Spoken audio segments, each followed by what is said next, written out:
বাণিজ্যিক এয়ারলাইনের পাইলটদের উচ্চ বেতনের কথা আমরা প্রায় শুনি, কিন্তু কখনো ভেবেছেন প্রাইভেট জেটের পাইলটরা কত আয় করেন?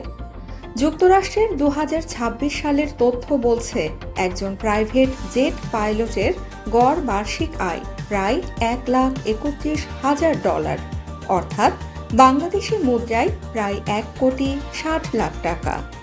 তবে বেতন নির্ভর করে তারা কোন ধরনের বিমান উড়াচ্ছেন তার উপর।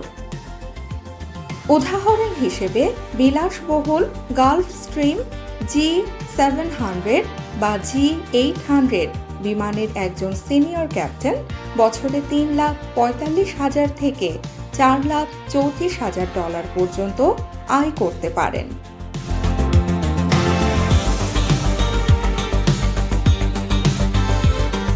অন্যদিকে ছোট আকারের কিং এয়ার 90 বা 100 উড়ানো সিনিয়র ক্যাপ্টেনদের বেতন বছরে $73,000 থেকে $1,10,000 মধ্যে।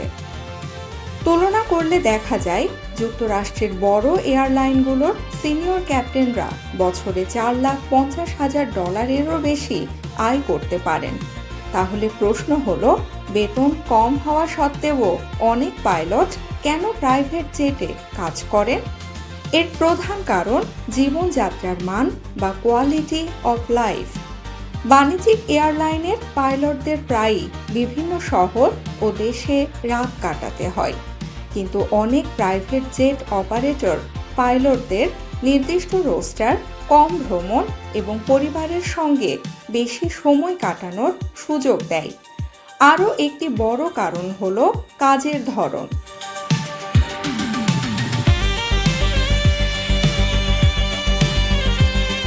বড় এয়ারলাইনের পাইলটরা সাধারণত নির্দিষ্ট রুটে বারবার ওড়েন, কিন্তু প্রাইভেট জেট পাইলটরা কখনো ব্যক্তিগত দ্বীপ, কখনো পাহাড়ি শহর, আবার কখনো দূরবর্তী গন্তব্যে উড়ে যান।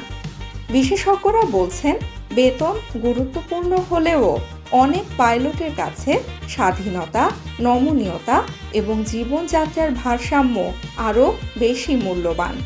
তাই আকাশে একই পাইলট হলেও তাদের কেরিয়ার বেছে নেওয়ার কারণ হতে পারে একেবারেই ভিন্ন।